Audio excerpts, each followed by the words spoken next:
Hey guys, welcome back to the shop. Today I have a bit of a challenge. I have to make an Endgraft out of maple, but I also want to include a little bit of this shell, this little plastic rod,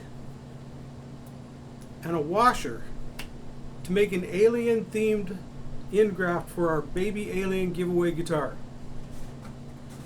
The Endgraft actually goes right here. It just covers up the seam where the two sides meet, so you get a nice decorative edge there instead of a glue joint. The first problem I had to figure out was how to make this strap button look like it was part of the design. Then I remembered those old 50s and 60s flying saucers, you know, the typical little round ship with a little dome on top, and I thought this could be the dome. So I drew it out on my CNC software, and I think it looks pretty good. And so the journey of frustration begins.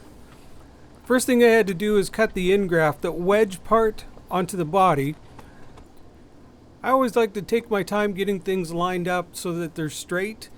So I really took an extra effort trying to get this right exactly on the center lines. The only problem is I didn't realize that my template that I was using was actually flawed. Let's just say it didn't exactly cut things symmetrical.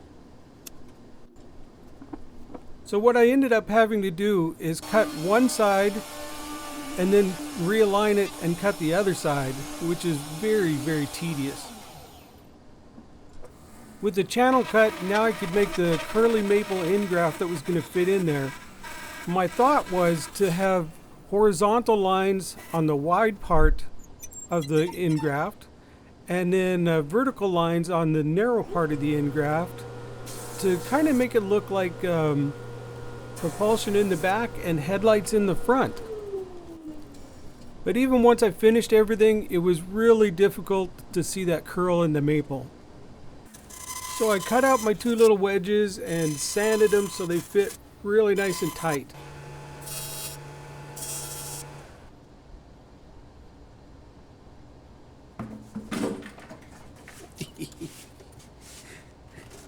You didn't see that.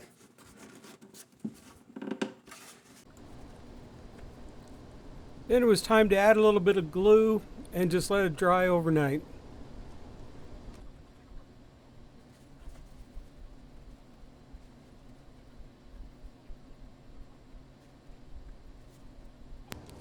I had to get the body back into that jig to cut the next piece out.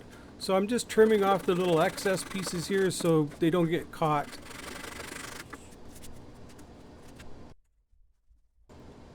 Now I have to get the guitar centered back into this jig, and it wasn't as easy as what I had hoped.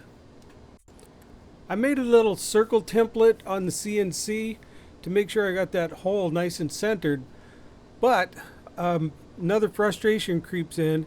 I found out the hard way that my guide bushing isn't even straight. What happens is the bit is supposed to be centered in this thing, and it was offset to one side a little bit. So every time I cut, it cut the circle offset. But thanks, Bosch. Lucky for me, I was planning on making this a two-step cut anyways. I was going to cut the center part for the washer at one height, and then the outer part for the shell at a different height. So it didn't end up ruining the design, and it gave me a chance to actually get it straightened out and fixed up. I didn't want to throw in a plain old dull looking washer, so I decided I was going to polish it up and get it a little bit shinier. It wasn't all that hard, it just took a little bit of time. After sanding all the way up to 1000 grit, then I went over to the buffer and gave her a nice little shine. The first time I tried to glue in the washer, I made a little bit of a mess. So I had to yank it back out and sand it again and buff it again. I was a bit concerned that the washer was going to be sitting a little lower than the shell. So I thought about putting a spacer in there, but that lifted the washer up too high. So I ended up just leaving it as it is. As you might guess, this part took hours, so Maybe we'll just skip to the end. I wanted to keep this shell from moving around, so once I got them all in there, I put a little thin CA around it just to kind of hold things in place. And my thought originally was I was going to crush up some of this shell and drop it into all those little holes to fill up any little gaps. But when I crushed up the shell, it just looked like sand. It didn't have any reflection at all, so I decided to skip that step.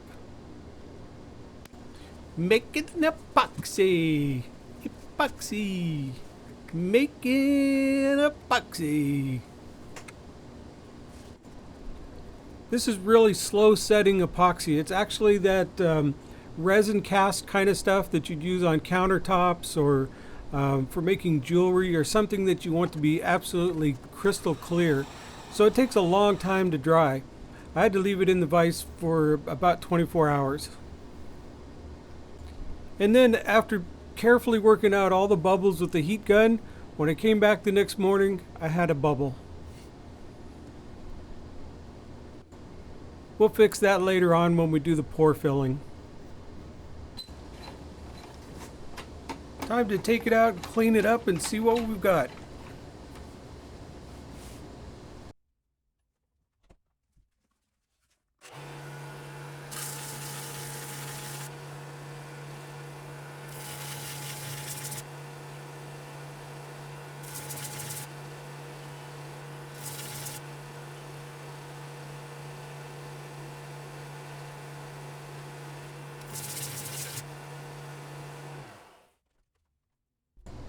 I sanded the Endgraft all the way up to 1000 grit.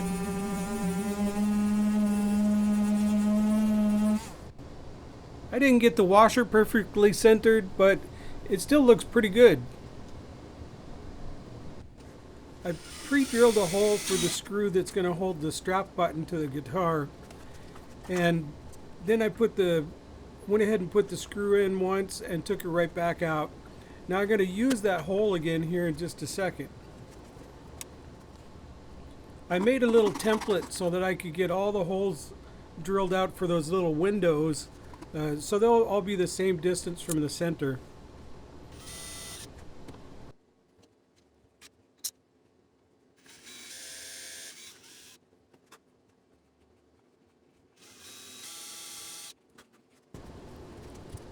I had to mark out where all the windows were going to go, so I had to take it out of the vise again.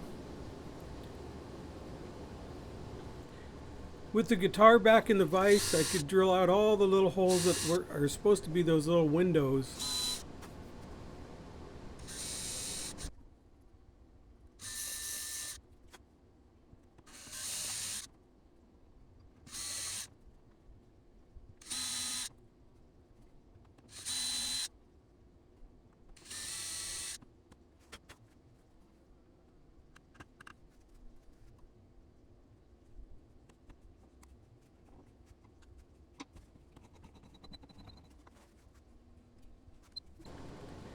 The biggest thing I had to use for these windows was just a piece of side marker dot material. And they weren't really that big, so they're not as visible as I'd like them to be, but what are you going to do? I put a drop of glue on each dot, dabbled off the excess, then sanded it all back up to 1000 grit again.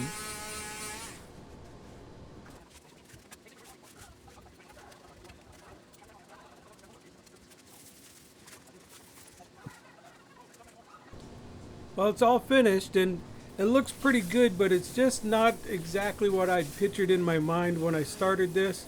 But I hope whoever gets this will like it anyways.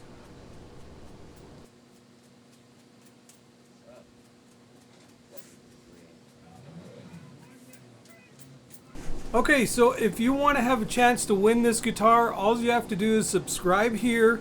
Go to my website, spenceracoustics.com, and fill out that little form that pops up so I can contact you. You know, when you win, I got to be able to get a hold of you somehow. So that's all you have to do to get entered to win this guitar. Thanks for watching, everybody, and I'll see you probably tomorrow because this one actually took a little longer than I thought. See you later.